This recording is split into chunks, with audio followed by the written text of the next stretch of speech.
صباح الخير. النهاردة هنعمل بقى مع بعض المشبك السوري. بجد من أخف وأحلى الحلويات الشرقية اللي أنا جربتها. خلينا الأول نعمل السكر العسل بتاع المشبك السوري.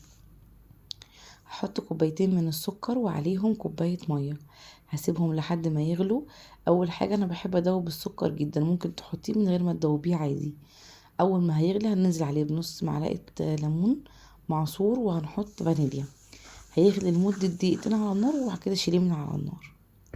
نيجي بقى لمقادير المشبك. هحط كوبايتين آه، من دقيق السميد اللي هو بتاع البسبوسة، وهحط بنفس الكوباية نص كوباية دقيق أبيض.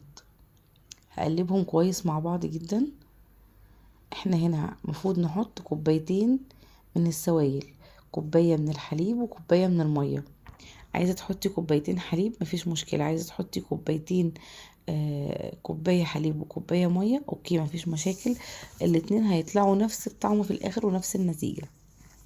انا هنا حطيت على الحليب معلقة من الخميرة وثلاث معالق من السكر، وهبتدي ان انا اقلبهم وهنزل بيهم. لو انا متأكدة ان الخميرة بتاعتي كويسة هنزل بيهم على طول على الخليط مفيش مشكلة. لو انت الخميرة بتاعتك مش متأكدة منها سيبيها لحد ما تختبريها. بس نزلت الاول بكوباية حليب واحدة وعليها الخميرة والسكر، وبعد كده هنزل بربع كوباية من الزيت. انا هنا كان باقي حبة حليب فحطيت عليهم بقيتهم مية وكملت عادي خالص. هكتب لك المقادير بتاعة المقدار ده في صندوق الوصف. لو عايزة تزودي او تنقصي انت هتزودي كوباية او هتنقصي. بس هبتدي ان انا اقلب الخليط ده كويس جدا. الخليط ده مش هينفع يكون سميك قوي ولا خفيف قوي. يعني بصي انا حتى لما لقيت ان الدقيق عندي الدقيق هنا بيبقى محتاج سوائل اكتر. فكل بلد او كل نوع دقيق بيحتاج سوائل غير التاني خالص. فالمهم يكون العجينة بتاعت المشبك ما تكونش تقيلة قوي ولا خفيفة قوي، لا بصي يبقى قوامها كده حلو.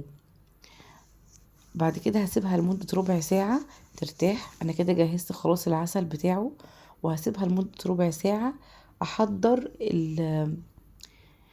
كيس الحلواني اللي انا هشتغل بيه. بس انا جبت هنا شكل النجمة، ما حبيتش ان انا اعمل حجمه يكون كبير، لا حبيت ان انا اعمل حجمه يكون صغير.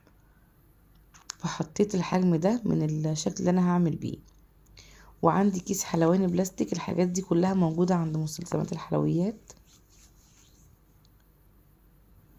عندك كيس حلواني القماش اعملي بيه، عندك بلاستيك اوكي مفيش مشكلة. بديت ان انا اجهزه عشان خاطر خلاص كده سبت العجينة ترتاح ربع ساعة وهبتدي ان انا اشتغل فيه. اهم حاجة خطوة التحمير لازم تكوني بعيد شوية عن النار، لانك انتي بتشكلي وانتي على النار، وبيكون الزيت حامي برضو مش بارد. فدي خطوة مهمة جدا بس هو يعني بجد انا من الحلويات اللي كنت خايفة اجربها بسبب ان هو يفك مني وانا بعمله في الزيت، لان ده بيتشكل على الزيت. بس سهل جدا وبسيط، اهم حاجة بس تكوني واخدة بالك وشكلي بالراحة. انا الاول جربت واحدة كان الزيت بارد، وبعد كده اول ما الزيت بدأ ان هو يسخن عملت التانية. الطريقة بصي سهلة جدا وبسيطة، عايزة بس شوية تركيز وهدوء. ما ينفعش تعمليه وانت جنبك ولاد خالص بجد. انا لما كان ولادي بيدخلوا ما كنتش بعرف اعمل، كنت بوقف خالص، لانه لازم تكوني واقفة لوحدك. فهنشكله، انا شكلته بالحجم ده. هما في سوريا انا شفته بيعملوه واحدة كبيرة قوي حجمها كبير جدا، بحجم صينية كبيرة، وبيقطعوه. بس ده محل ممكن يتباع في يوميها.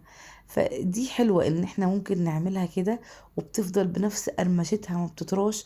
ولما يكون حجم البلبلة صغير بيطلع لك الواحدة صغيرة، بتفضل بنفس القرمشة بتاعتها. بجد من احلى الحلويات الشرقية اللي انا جربتها. انا هعمل الكمية كلها بنفس الحجم، وهبتدي ان انا وانا حتى بقلبه هكون حريصة جدا عشان ما يتفكش مني.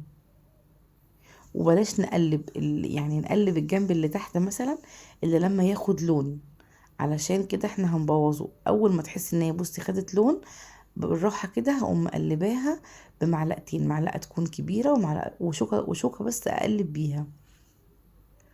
بس انا خلصت الكميه كلها يمكن بنفس الحجم ويعني بهدوء، لازم يكون واخد نفس اللون.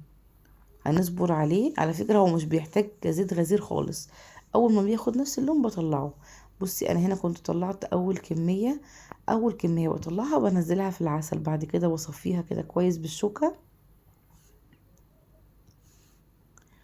وهحطها على مصفى، لازم اصفيها على مصفى.